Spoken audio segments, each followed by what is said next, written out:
പിണറായി വിജയൻ 2016 അധികാരത്തിൽ വന്നപ്പോൾ ഈ ശബരിമലയെ പറ്റിയുള്ള ഒരു അവലോകന യോഗത്തിൽ പറഞ്ഞ ഒരു സ്റ്റേറ്റ്മെന്റ് ഉണ്ട്. ശബരിമലയിൽ നിന്ന് പണം വാരാം എന്നാണ് പറഞ്ഞത്. എന്നുവെച്ചാൽ കേരളത്തിന് വലിയ വരുമാനം ഉണ്ടാക്കി എടുക്കാവുന്ന ഒന്നാണ് ശബരിമല. ഇപ്പോൾ പണമല്ല, ശബരിമല മൊത്തത്തിലെ ഇവർ വാരിക്കൊണ്ടിരിക്കുകയാണ് ചെയ്യുന്നത്. ഇത്രയും വലിയ ഇതൊരു കാനന ക്ഷേത്രമാണ്. വർഷത്തിൽ തുറക്കുന്നത് വളരെ കുറച്ച് നാളുകൾ മാത്രമാണ്. അവിടെയാണ് ഇവരുടെ ഏറ്റവും വലിയ കൊള്ള നടന്നിരിക്കുന്നത് എന്നുള്ളതാണ്. എന്താണ് നമുക്കിതിനകത്ത് അതൊരു വിശ്വസിക്കാൻ കഴിയാത്ത തരത്തിൽ അപ്പുറം പോവുകയല്ലേ കാര്യങ്ങൾ.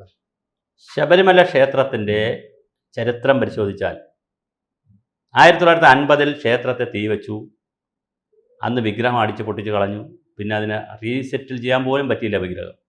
പുതിയ വിഗ്രഹം പണിതത് തിരുവിതാംകൂർ രാജകുടുംബത്തിൽ വന്ന് അവിടുത്തെ തേവാരപ്പുരയിലിരുന്ന വെള്ളി വിഗ്രഹം എടുത്ത് വെള്ളി വിഗ്രഹം അവർ വച്ചിരുന്നു, അയ്യപ്പൻ്റെ രൂപത്തിലുള്ള. അതിനെ എടുത്ത് അത് വരച്ചുകൊണ്ട് പോയാണ് പുതിയ വിഗ്രഹം 51 വയ്ക്കുന്നത്. 1951 താഴമൺതിൽ നമ്പൂതിരി ഇടവമാസത്തിലെ അത്തം നക്ഷത്രത്തിലാണ് ഇത് വെച്ചത്.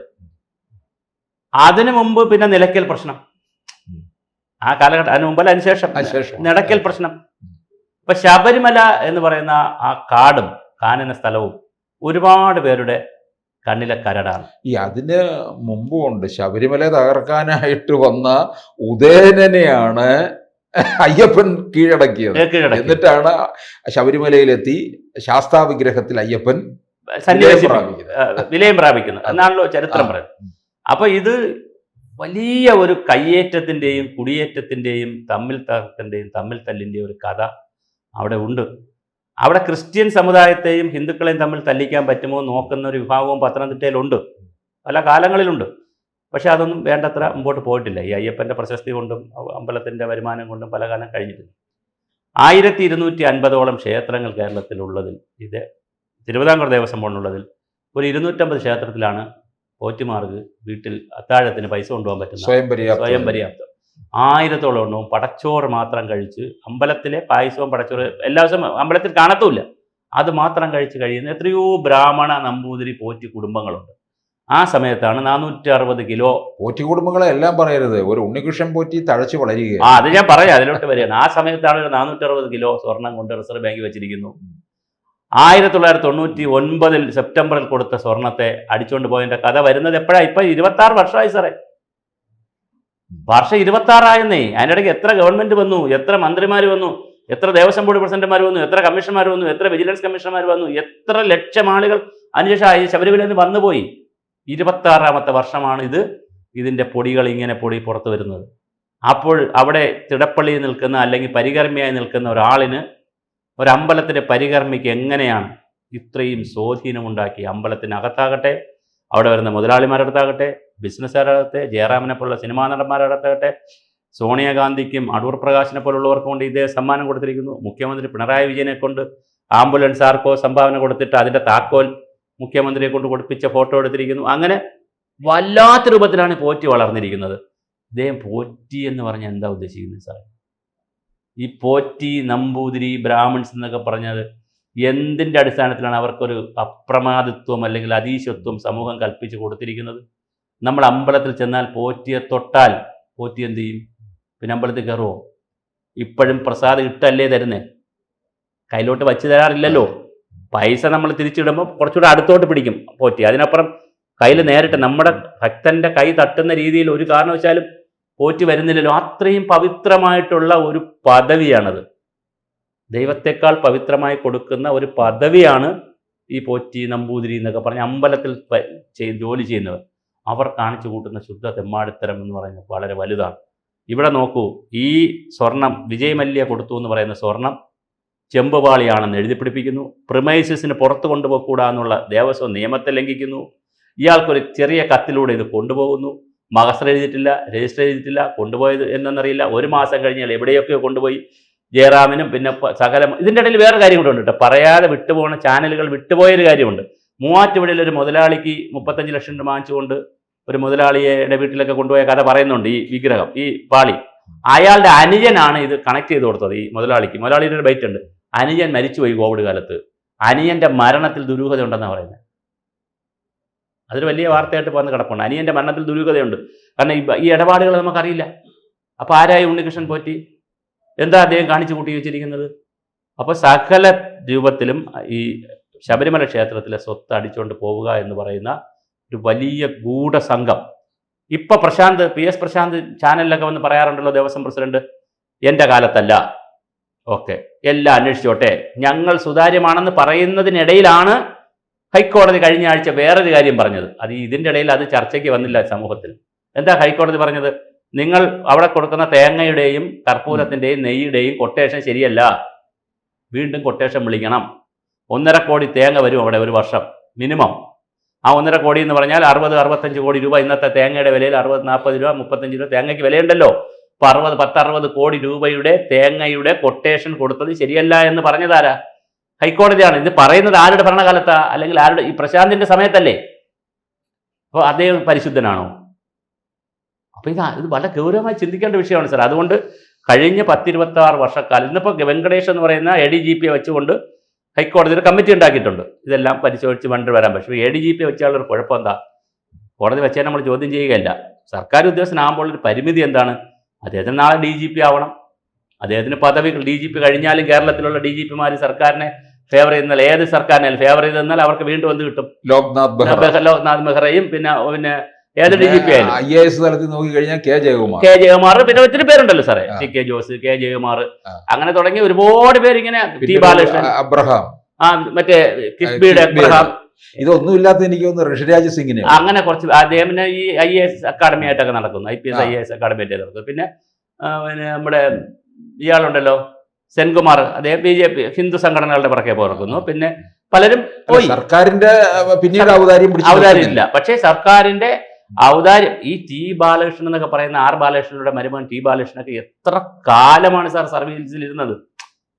റിട്ടയർ ആയതിനു ശേഷം എത്ര വർഷം? കെ ജയകുമാർ, പിന്നെ ഒത്തിരി ആളുകളുണ്ട് സാർ, പേര് പറഞ്ഞിട്ടാണ് ഞാൻ പറയുന്നത്. ഒത്തിരി ആളുകളുണ്ട്.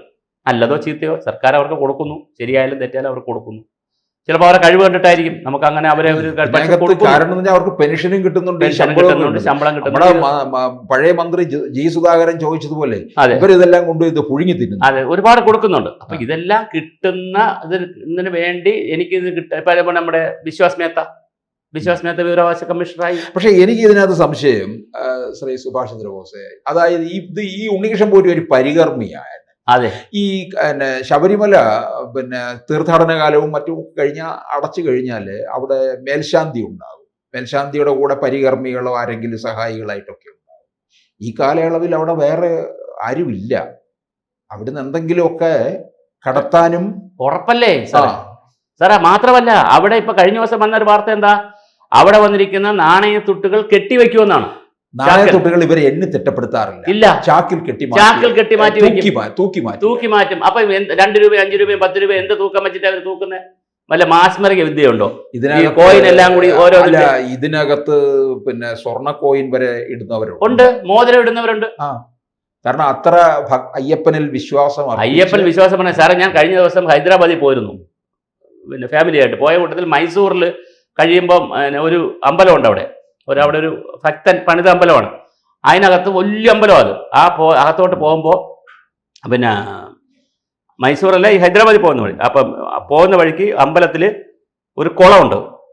ആ കുളത്തിൽ ഭക്തർ ഇട്ടിരിക്കുന്നത് എന്താണെന്നറിയാമോ? ATM card. ഒരു 100 ATM കാർഡ് വരും. സ്വർണ്ണമാല കിടക്കുകയാണ്. ആരും ക്യാമറയൊക്കെ വെച്ചിരിക്കുന്നുണ്ട്, ആരും എടുത്തുകൊണ്ടാൻ പറ്റില്ല. അമ്പലത്തിനകത്താണ് ഈ കുളം, സൈഡിലാണ്. സ്വർണ്ണമാല, മോതിരം, പൈസ, നോട്ടില്ല, ATM കാർഡ് ഒരു 100 എണ്ണം വരും. ഭക്തി മൂത്ത് അങ്ങോട്ടെ വലിച്ചെറിഞ്ഞിരിക്കുന്നതാണ്. എല്ലാം അർപ്പിക്കുന്നു. നനഞ്ഞ് കൊന്ന് കിടക്കണം. അത് ATM കാർഡ് എടുത്തൊന്നും ചെയ്യാനില്ല. പക്ഷേ PVC കാർഡായതുകൊണ്ട് വെള്ളത്തിൽ ഒരുപാട് കാലം കിടക്കും. ഇങ്ങനെ അർപ്പിക്കുകയാണ് ആളുകൾ. അപ്പൊ ഇവിടെ എന്തെല്ലാമാണ് ആളുകൾ ഊരി കൊടുത്തിട്ടുണ്ടാവുക. അതുപോലെ 2 രൂപ 5 രൂപ 10 രൂപ തുട്ടെല്ലാം കൂടെ ഒന്നിച്ചിട്ട് തൂക്കിയെടുത്താൽ എന്ത് വിലയാണ് അതിനകത്ത് ഇടാൻ കഴിയുന്നത്. അപ്പോൾ ക്രമാതീതമായ പണം എവിടെ വരുന്നു? അവിശ്വസനീയമായ പണവും സ്വർണവും ആ അമ്പലത്തിൽ വരുന്നു. അതിനൊരു കണക്കുമില്ല. ശബരിമലയിൽ വലിയ വരുമാനമാണല്ലോ. ഒരു വർഷം 300-350 കോടി ഒരു തീർത്ഥാടന കാലം. അതെ, ഇത് ഇതല്ലാതെ അനുബന്ധമായിട്ട് ധാരാളമുണ്ട്. വരും. സർക്കാരിന് ഏതാണ്ട് ഒരു 1500 കോടിയോളം ഖജനാവിലേക്ക് വരുന്നുണ്ട്. കാരണം ഒരു ഭക്തൻ മല കയറി ഇറങ്ങുമ്പോൾ 200 രൂപ ഖജനാവിലേക്ക് വരും. ട്രാൻസ്പോർട്ട് ബസ് സംവിധാനങ്ങൾ, മാർക്കറ്റ് ഉണരുകയാണ്. ഇത് അതല്ലേ പറഞ്ഞു സാറേ, ഇത് ഗവൺമെന്റ് തിരുപ്പതി പോലെ അല്ലെങ്കിൽ മറ്റ് മൂകാംബിക പോലെ ഗൗരവമായി ചിന്തിച്ചിരുന്നെങ്കിൽ എല്ലാ അമ്പലങ്ങളുടെയും പട്ടിണി മാറ്റാനും കേരളത്തിലെ മുഴുവൻ സംവിധാനത്തിന് ആവശ്യമുള്ള ഖജനാവിൽ പൈസ നിറയ്ക്കാനും പറ്റുന്ന വലിയ ഒരു സംവിധാനമാണിത്. പക്ഷെ അതിലേക്കൊന്നും ചിന്തിക്കാതെ കിട്ടുന്നത് അടിച്ചു മാറ്റുക. അതിന് സാറേ, പൊളിറ്റിക്കൽ ബ്യൂറോക്രാറ്റിക് പേറ്റന്റ് ഇല്ലാതെ ഒരു ഉണ്ണികൃഷ്ണൻ പോറ്റിക്ക് ഇത് ചെയ്യാൻ പറ്റുമോ? വളരെ സിമ്പിളാണ് ചോദ്യം. അങ്ങനെ അയാൾ ഇപ്പോൾ ഒരു അമ്പലത്തിലോ ഒരു സംവിധാനത്തിലോ ഒരാൾ ഇപ്പോൾ അവിഹിതമായി കാര്യങ്ങൾ ചെയ്യുന്നുണ്ടെങ്കിൽ സ്വാഭാവികമായിട്ട് അതിൻ്റെ ഹയറിലുള്ളവർക്ക് എന്ത് ചെയ്യാൻ പറ്റും? അറിയാൻ പറ്റുമല്ലോ സാറേ. ഇപ്പം അവിടെ ഒരു മുതലാളി വന്നു, ആ മുതലാളിക്ക് ഇവനാണ് ഈ വന്ന പരികർമ്മി എന്ന് പറയുന്ന ഉണ്ണികൃഷ്ണൻ പോറ്റിയാണ് മുതലാളിയെ കൊണ്ടുവരുന്ന എല്ലായിടത്തും കാണിക്കുകയാണെങ്കിൽ എന്ന് വിചാരിക്കുക സാർ. എന്നിട്ട് ഈ ആളുമായിട്ട് കണക്ഷൻ വെച്ച് പൈസ മേടിക്കുക എന്ന് വെച്ച് ക്യാമറ ഉണ്ടല്ലോ അവിടെ. അപ്പം എന്തുകൊണ്ട് പോറ്റി ചോദിക്കുന്നില്ല, എടേ ഉണ്ണികൃഷ്ണൻ ഇങ്ങ് വന്നേ, ഇയാൾ ആരാ? ഒരാളെ സ്ഥിരം പരിപാടിയാണോ? ഇയാൾ തിടപ്പള്ളിയിൽ പോയി നിൽക്കണം, അല്ലെ പൂജ സ്ഥലത്ത് പോയി നിൽക്കി, പൂജ നടത്താൻ അമ്പലത്തിനകത്ത് പറ്റത്തില്ല, ബാക്കിയുള്ള സ്ഥലത്ത് പോയി നിൽക്കുക എന്ന് പോറ്റി പറഞ്ഞോ? ആരെങ്കിലും പറഞ്ഞോ? ദേവസ്വത്തിലുള്ള ആരെങ്കിലും? അപ്പം ഇയാളെ കെട്ടഴിച്ച് വിട്ടിരിക്കുകയാണ്. പൂവൻകോഴിയെ പോലെ ഇയാളെ വിട്ടിരിക്കുകയല്ലേ. അതുകൊണ്ടല്ലേ ഇയാൾ പറഞ്ഞു നടന്ന് മുതലാളിമാരും ജയറാമും എല്ലാവരുമായിട്ട് ഇങ്ങനെ ബന്ധം ഉണ്ടാക്കുന്നത്. സകലപരമായിട്ട് ബന്ധം ഉണ്ടാക്കണമെങ്കിൽ ഇതിൻ്റെ പങ്ക് ആർക്ക് കിട്ടണം? എല്ലാവർക്കും കുറേശ്ശെ പങ്ക് കിട്ടിയിരിക്കും. ഇത് വാങ്ങുന്നതാണ് ആളുകൾ. അതുകൊണ്ട് അങ്ങനെ ഒരു ബിനാമിയൊന്നും ഒരിടത്തും ആരും വളരാൻ അനുവദിക്കുമോ? അപ്പോൾ അതിൻ്റെ പങ്ക് കിട്ടും. അപ്പോൾ അതുകൊണ്ട് ഇവർ സമൂഹത്തിൽ മാന്യന്മാരായി സെലിബ്രിറ്റികളായിട്ട് അല്ലെങ്കിൽ രാഷ്ട്രീയ രംഗത്തൊക്കെ നിൽക്കുന്ന ആളുകളെ പോയി കാണുക, അവരെ കൂടെ ഫോട്ടോ എടുക്കുക, അത് വെച്ചുകൊണ്ട് ആളുകളെ കൂട്ടുക. ഇപ്പോൾ ജയറാമിൻ്റെയൊക്കെ ഫോട്ടോ വെച്ചിട്ടായിരിക്കും അടുത്ത ആളിനെ പിടിക്കുന്നത്. ഇങ്ങനെ പിടിച്ച് വലിയൊരു മാഫിയ സംഘം പോലൊരു സാമ്രാജ്യം തന്നെ തീർക്കുകയല്ലേ സാർ. പക്ഷെ അത് ദേവൻ്റെ പേരിലാണ്. പിന്നെ ശബരിമലയുടെ ഏറ്റവും വലിയൊരു പ്രത്യേകത, മറ്റ് ക്ഷേത്രങ്ങളും അങ്ങനെ തന്നെയാണ്, മോഷ്ടിച്ചുകൊണ്ട് പോയ വിഗ്രഹം 4 ദിവസത്തിനകത്ത് പിടിക്കാൻ തിരിച്ചു കിട്ടും. നമ്മൾ ദൈവം ഉണ്ടോ ഇല്ല എന്നൊക്കെ പറഞ്ഞാലും തിരിച്ചു പിടിക്കുന്നുണ്ട്. ശബരിമലയിൽ എന്ത് വിവാദം ഉണ്ടാക്കിയാലും അതെന്ത് ചെയ്യുന്നുണ്ട്? അയ്യപ്പൻ തന്നെ എടുത്ത് പുറത്തു കൊടുക്കും. അയ്യപ്പൻ അങ്ങനെ ഒരു ഗുണമുണ്ട്. അയ്യപ്പൻ തന്നെ എടുത്ത് പുറത്തു കൊടുത്ത് ഇപ്പോൾ കണ്ടില്ലേ, ആഗോള സംഗമം നടത്തിയ ആളുകൾ, ആ സംഗമം നടത്തിയ അതിൽ പങ്കെടുത്തവരെല്ലാം ഈ വാർത്ത കാണുകയാണെങ്കിൽ നോക്കൂല്ലേ അതെന്താ അവിടെ നിന്ന് അറിയില്ലേ? മനസ്സിലായില്ല. അപ്പോൾ അത് സ്വാഭാവികമായിട്ട് അത് വലിയൊരു വിവാദത്തിലേക്കാണ് പോകുന്നത്. ക്ഷേത്രം ശരിക്കും പറഞ്ഞാൽ ഞാൻ നേരത്തെ പറഞ്ഞ പോലെ നമുക്ക് അങ്ങനെ സമ്മപ്പ് ചെയ്യാം. Thiruvithamkoor Devaswom board, Malabar Devaswom board, Koodalmanikya Devaswom board, പിന്നെ അതുപോലെ തന്നെ ഗുരുവായൂർ ഞാൻ പറഞ്ഞു, ഇങ്ങനെ 3-4 തിരുവിതാംകൂർ, ഇങ്ങനെ 4-5 ദേവസ്വം ബോർഡുണ്ട്. ഇതെല്ലാം കൂടി ഏകീകരിച്ചുകൊണ്ട് കേരളത്തിനാവശ്യമായ ഒരു വലിയ ഗൗരവമായ ഒരു പരിപാടി ആലോചിക്കണം. ഇനി പമ്പാ ദേവസ്വം ബോർഡ് കോളേജിൽ എത്ര ഏക്കർ ഭൂമിയാണെന്നറിയാവോ? അന്യാധീനപ്പെട്ടുകൊണ്ടേയിരിക്കുകയാണ്. പെട്ടുകൊണ്ടേയിരിക്കുകയാണ്. പരിമല ഓരോ സ്ഥലത്തുമുള്ള സ്വത്തുകൾ, ദേവന്റെ സ്വത്തുക്കൾ, ഇങ്ങനെ പല സ്ഥലങ്ങളിൽ പല രൂപത്തിൽ ദേവീദേവന്മാരുടെ സ്വത്തുക്കൾ പോയിക്കൊണ്ടേയിരിക്കുന്നു. നമ്മൾ വിശ്വാസത്തിൻ്റെ പുറത്തും ന്യായങ്ങൾ പറഞ്ഞ് കുറച്ച് പേര് ഹിന്ദു ആരെങ്കിലും ഉയർത്തി കാണിക്കുകയാണെങ്കിൽ ഉടനെ ഹിന്ദുത്വമായി, തീവ്രവാദമായി, മതേതരമായി, വർഗീയതയായി, പിന്നെ വേറെയായി, വിശ്വാസമായി, പ്രമാണമായെന്നൊക്കെ പറഞ്ഞ് ഈ സ്വത്തടിച്ചുകൊണ്ട് പോകുന്ന പരിപാടിയാണ് ഇവിടെ സീരിയസ് ആയിട്ട് നടന്നുകൊണ്ടിരിക്കുന്നത്. ഇതാരും അറിയുന്നുമില്ല, കൃത്യമായി നടക്കുന്നുമുണ്ട്. കൂടുതൽ വാർത്തകളും വിശേഷങ്ങളും നിങ്ങളിലേക്ക് എത്താൻ ABC മലയാളം സബ്സ്ക്രൈബ് ചെയ്യുക, ബെൽ ബട്ടണും അമർത്തുക.